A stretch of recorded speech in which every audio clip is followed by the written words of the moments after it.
मी आनंद मस्के आंबेडकरी चळवळीचा बालेकिल्ला पी एल लोखंडे मार्ग चंबूर येथे आपण ज्यांच्या अलीकडेच अमृत महोत्सव संपन्न झाला आहे असे आंबेडकरी चळवळीमधील पी एल लोखंडे मार्गचं एक आदराने नाव घेतलं जाणार असे आदरणीय किसन माने साहेब यांचं तसं मूळ गाव सांगली जिल्हा तासगाव तालुका मणेराजुरी या गावाचे एक सुपुत्र की जे गावावरून मुंबईला आले। मुंबईमध्ये त्यांनी शिक्षण घेतलं आणि मुंबईमध्ये त्यांनी अनेक चळवळीमध्ये पॅंथरच्या चळवळी तर ते आहेतच, पण पॅंथरच्या चळवळीशिवाय सुद्धा त्यांनी या मुंबईमध्ये एक दोनच मातोश्री फेमस आहेत, एक कलानगरचं मातोश्री आणि चंबूरचं एक मातोश्री। अशा ह्या मातोश्रीला पर्याय मातोश्री ज्यांनी उभा केलं असे आदरणीय किसन माने साहेब यांनी संपूर्ण आयुष्य पॅंथरच्या चळवळीमध्ये असेल, त्यानंतर मास मुवमेंट असेल, याच्यामध्ये त्यांनी समर्पित केलेलं आहे। तर आपण आता त्यांना पॅंथरच्या चळवळीबद्दल त्यांच्या आपण काय आठवणी असतील त्या आठवणी आपण त्यांच्याकडून समजून घेऊया। जय भीम। मी किसन माने, पूर्ण नाव कृष्णा अण्णा माने, माझं गाव मुक्काम पोस्ट मणेराजुरी, तालुका तासगाव, जिल्हा सांगली। मी मुंबईमध्ये जे कॉलेज ऑफ आर्किटेक्चर या कॉलेजमध्ये ॲडमिशन घेण्यासाठी SSC नंतर आलो। तिथं ॲडमिशन घेतलं, पण आर्थिक परिस्थितीमुळं मला ती कॉलेजचं पदवी घेता आली नाही। नंतर मी त्याच कंपाऊंडमध्ये असलेलं दुसरं जे कॉलेज जे आपला डाट म्हणून आहे, या ठिकाणी बाळासाहेब ठाकरे, उद्धव ठाकरे आदींनी तिथे शिक्षण घेतलेलं आहे। त्या कॉलेजमध्ये मला ॲडमिशन मिळालं आणि त्यामध्ये सुद्धा मला पूर्ण 3 वर्षाचा कोर्स पूर्ण करता आला नाही। 2 वर्षामध्ये मला कॉलेज सोडावं लागलं आर्थिक परिस्थितीमुळं। आणि मग नोकरीचा प्रयत्न केला, लवकर नोकरी लागली नाही, पण जर थोड्या वेळानंतर मला नोकरी मिळाली ती जिल्हाधिकारी मुंबई यांच्या कार्यालयामध्ये। त्या अगोदर एक पॅंथरचं वार सुरू झालं होतं की अनेक ठिकाणी अन्याय अत्याचार होत होते दलित समाजावरती, त्याला प्रतिकार होत होता पॅंथरकडून। हे पेपरमध्ये वाचायला मिळालं आणि त्या सभा मिटिंगा आम्ही करू लागलो आणि त्यातून मनात आलं की आपण पॅंथरमध्ये का जाऊ नये, पॅंथरमध्ये आपण सहभागी का व्हायला नको। जवळ मी वैचारिकरित्या एवढा काय जवळ तर नव्हतो पॅंथरच्या, कारण मी माझ्या जन्माचा वाढदिवस किंवा जो दिवस साजरा करताना घरी कुटुंबामध्ये आमच्या घरी आईवडिलाचे, तर मी जवळजवळ पूर्ण दिवस उपाशी राहायचो। माझा जन्म कृष्णा गोकुळाष्टमीमध्ये झालेला आहे, त्यामुळे माझं नाव कृष्णा ठेवलेलं आहे आणि त्यामुळे मी त्या जन्मदिवशी मी पूर्ण दिवस उपास धरायचो आणि सुटवडा खाऊन उपवास सोडायचा, अशी माझी मानसिकता होती।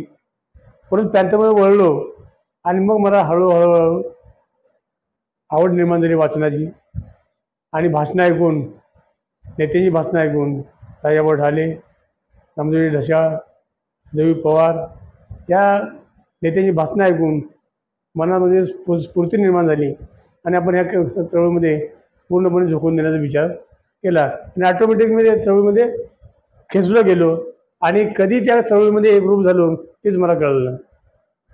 कुठेही अन्याय झाला, काही झालं, कुठे थोडा जर अन्याय झालेला पेपरला बातमी आली तरी लगेच बोर्डवरती बोर्ड लिहायचे, पॅंथरच्या नोटीस बोर्डवरती त्याचा निषेध करायचा, अशा प्रकारे चालू झालं। आणि त्याच्या विरोधामध्ये आंदोलन करण्याकरता मग मोर्चे असोत, सभा मिटिंग असोत, त्याने जायचं। गवळी बंधू की ज्यांचे डोळे काढले होते, त्यांच्या मुलीचं लग्न हे उच्चवर्णीय समाजातील मुलाशी व्हावं, तर त्या दोघांचं एकमेकाचं प्रेम होतं, परंतु त्या उच्च समाजातील त्या मुलाच्या कुटुंबाने नाकारलं ते।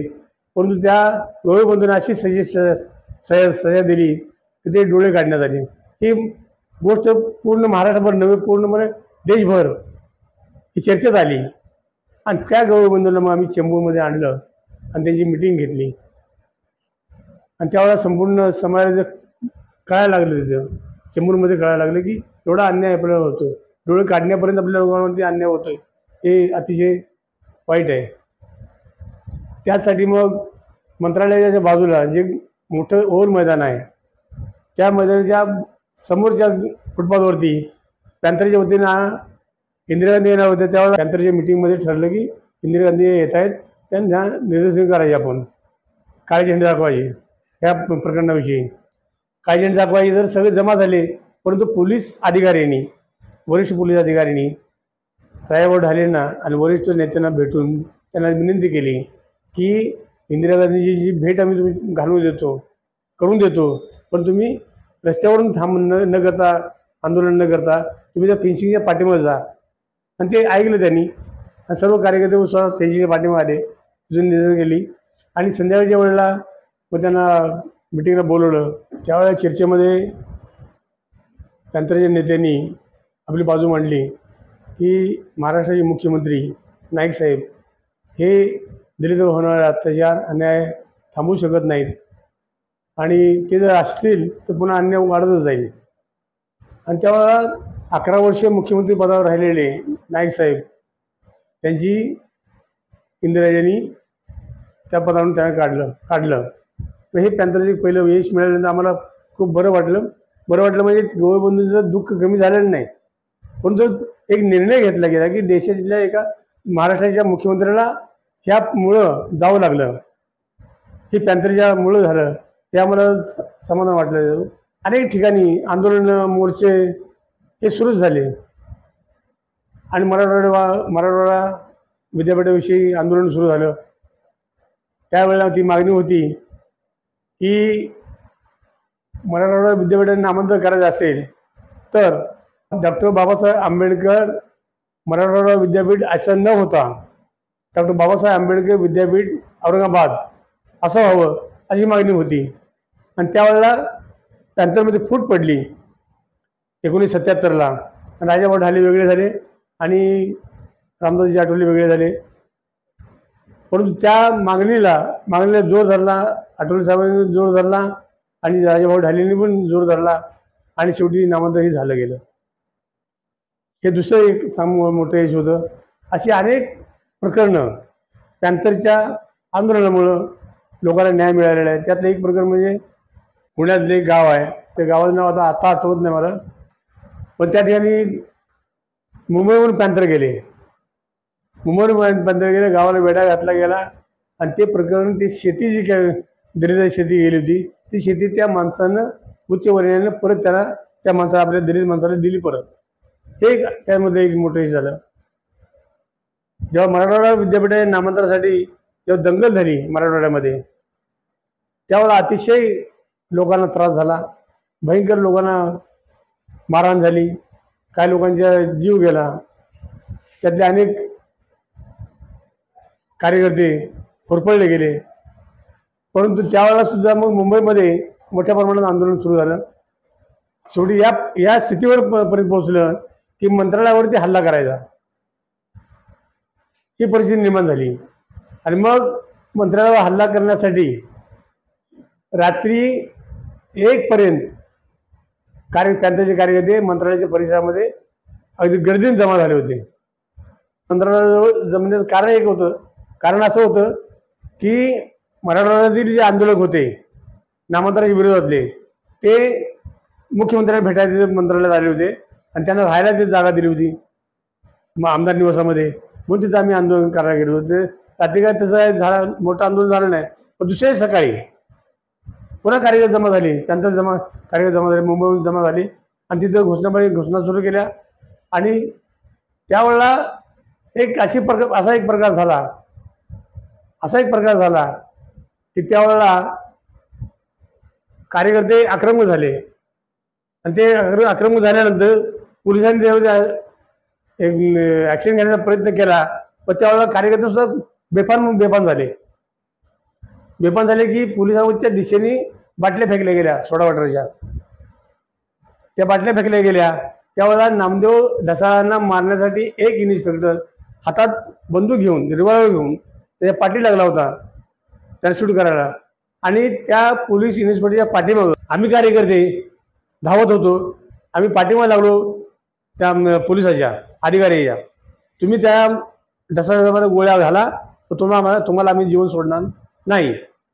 तर त्यावेळेला अक्षरशः असं घडलं की हे घडलं कसं घडलं ते आम्हाला सगळं कळत नव्हतं की हातात रिव्हॉल्वर असलेला पोलीस अधिकारी आपला जीव वाचवायला पळत सुटला बाजूला आणि मग नामदेव सर त्यातून सुटले गेले. अशा अनेक घटना आपल्याला बोलता येतील. चेंबूरमध्ये चेंबूर बंदचा कार्यक्रम झाला. रमाबाई नगर, घाटकोपर, सिद्धार्थ कॉलनी, कुर्ला, पवई असे अनेक ठिकाणी आंदोलन मोठ्या प्रमाणात झाली आंदोलन. आणि हे आंदोलन करता अतिशय शिस्तबद्ध आंदोलन झाली. पब्लिकला कुठलाही त्रास होणार नाही अशा प्रकारे आंदोलन झाली.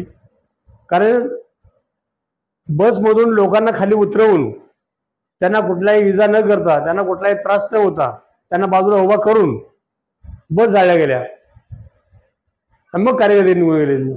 पण ही डेअरिंग कुठून आली हे आता आम्हाला आता विचार करताना आम्हाला कळतं की ही डेअरिंग किंवा ताकद कुठून आली. निश्चितच बाबासाहेब आंबेडकरांच्या विचारातून ती मिळाली होती. आपले लोक अन्याय झाल्यानंतर बाबासाहेब आंबेडकर एकदा म्हणाले होते की तुमचं अस्तित्व संपवण्यासाठी चार बाजूने तुमची कोंडी केली जात असेल तर त्यावेळेला कायदेशीर मार्गानं आणि वेळ पडल्यास बेकायदेशीर मार्गाने सुद्धा ती कोंडी फोडून काढली पाहिजे. त्यानंतरच्या कार्यकर्त्यांमध्ये ती गोष्ट सगळ्या प्रत्येकाला माहिती होती की कुठल्या वेळेला काय करायचं.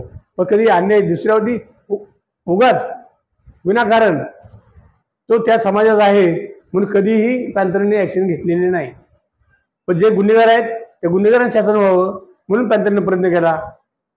अन्यथा त्या समाजाविषयी कधी कटुता बाळगली नाही. कल्याण तालुक्यामध्ये कुळगाव नावाचं एक गाव आहे.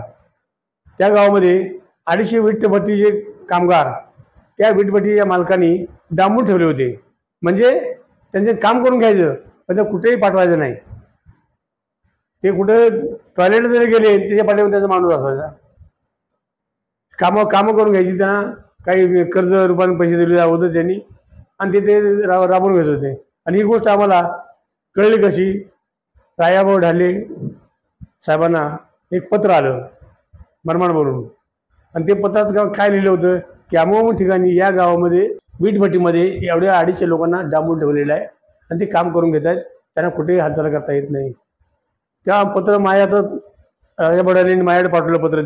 ते पत्र मी घेतलं आणि सिद्धार्थ कॉलनीचे कार्यकर्ते आणि चेंबूर PA लोखंड मार्गावरच्या 2 छावण्या त्या दोघांनी मिळून ठाण्यामध्ये जे पोलीस कमिशनर ऑफिस आहे त्या ऑफिसला आम्ही गेलो आणि त्यांना विनंती केली की या ठिकाणी हे पत्र आलेलं आहे. या पत्रामध्ये असा उल्लेख आहे, मजकूर लिहिलेला आहे, त्यामुळे या लोकांचा जीव धोक्यात आहे, आपण आम्हाला सहकार्य करावं. आणि ते म्हणाले आता आपण रात्र झालेली आहे, उद्या सकाळी आपण जाऊ. आम्ही त्यांना विनंती केली पोलिसांना, अधिकाऱ्यांना की साहेब ही जर गोष्ट लीक झाली, आम्ही येतोय तुम्हाला सोडवायला, तर तो मालक काय करेल सांगता येत नाही. त्यामध्ये 1-2 माणसांचा जीव पण जाण्याची शक्यता आहे. तर आपण आताच जाऊया. तर त्यावर रात्री आम्ही 11:30 दरम्यान कुळगावच्या वीटभट्टीवर पोहोचलो. ते लोक बोलायला तयार नव्हते. अन्याय काय झालं आम्हाला कसं वागवलं होतं हे बोलायला तयार नव्हते. तर त्यातल्या एका तरुण कार्यकर्ता आम्ही बोलवलं.